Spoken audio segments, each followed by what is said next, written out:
Okay, ladies and gentlemen, that concludes the actual battle for the ale taster.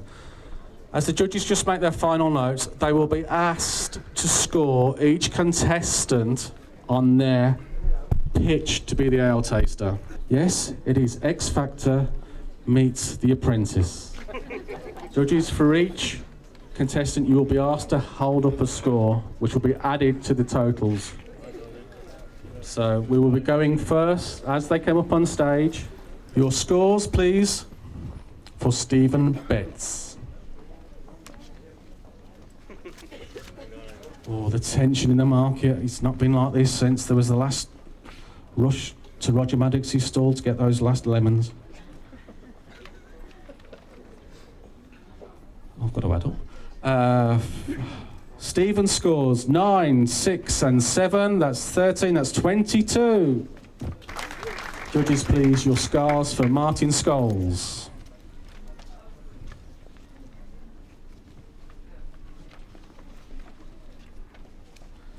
Seven, 7 and 5. That is 14, 19. Judges, please, your scores for David Sutton Wheatley. It's hard to work out who's Louis, who's Simon, and who's Cheryl.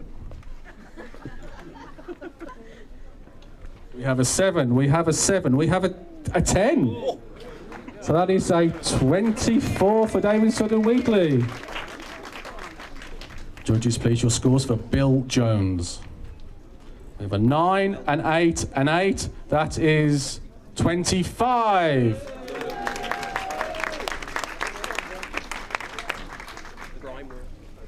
And finally, gentlemen and ladies, lady, me-lady actually, know my place. Your scores for Sophia Vaughan Hodgkinson. We have an 8, a 7 and a 7, that is 22. All right, ladies and gentlemen, that concludes the scoring. At the end of this ale taster for Wellington, Bill Jones, 29. David Sutton Wheatley, 34. Martin Scholes, 31. Just checking on that. Sophia Vaughan Hodgkinson, 37. So, is Sophia our ale taster? Or, with a score of 39, Stephen Betts is the Wellington Ale Taster 2009.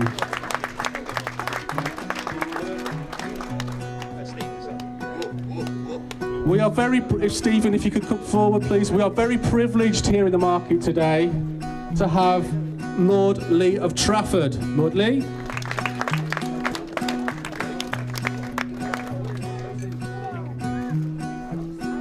Lord Lee of Trafford presenting the chain and mug of office, cast from a single piece of oak.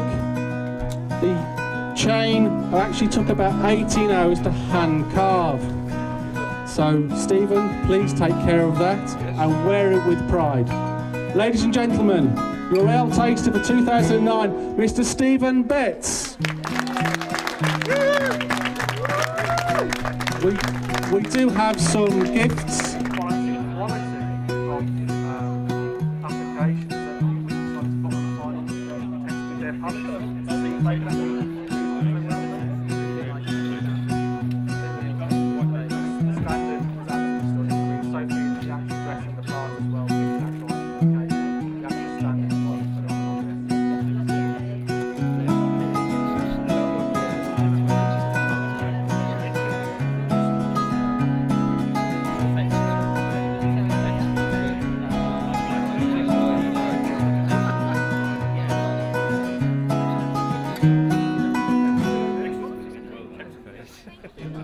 Yes, I'm very excited about the position. It's good that the Wellington Ale, market company have obviously reintroduced this job role, and I think it'd be a benefit for the town and for the county, and it'd be good that they can promote the market and Shropshire produce as well.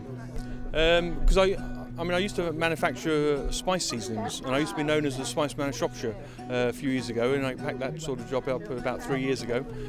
But I used to go around the country promoting Shropshire as a Spice Man and selling herb and spice blends. And then we used to have a range of game seasonings, which were like 32 flavours, and we used to do something like a roast pheasant seasoning, partridge seasoning, that sort of thing. But so very familiar with the game element, and we also used to have a restaurant that specialised in game, so that is a strong point. But I can't remember how much I did on the actual round of that. But I think there was a bit of a difference between the actual partridge. I think that was the fly in the ointment, the partridge one, because it obviously partridge is only a small bird, but what I thought was a partridge was quite large, so that was a bit of a bug. I mean, Shropshire has obviously got a lot of food producers. We've got the Ludlow Food Centre down in Ludlow. The Shropshire County Council have also set up a unit at Battlefield Industrial Estate, which is for small food producers to go in as a bit of a nurture centre for them. Currently, I think there's only one actual occupier, but there's obviously space for about another 8 or so. So Shropshire will be put on the map a lot better than what it is. We have things like clover that's manufactured at Crushington Dairy. We have obviously Belton cheese, which is organic cheese, which some of the samples may have come from, which is at Woodchurch. We've got a small cheese producer at Newport, Moydens, which is very sort of popular, which has got Shropshire names. And obviously the fly in the ointment is Shropshire Blue, I think is one of the only cheeses not manufactured in Shropshire, believe it or not. It was manufactured up in Inverness and then referred to as Stuart Blue or Inverness Blue, and then they decided to change the name to Shropshire Blue for promotion purposes. So the quality aspect of the word Shropshire is obviously quite good. So we need to promote that a lot more. Obviously we've got market here, which has obviously been around hundreds of years. There are some food producers on the market, but if we can make it as a centre for food, then we can obviously increase the stands that we have inside the market, and obviously promote Shropshire food and quality food, and have it as a quality symbol, like some of the other quality symbols that are being used throughout the industry. And if people say, well, it comes from Shropshire, then it's obviously quality food.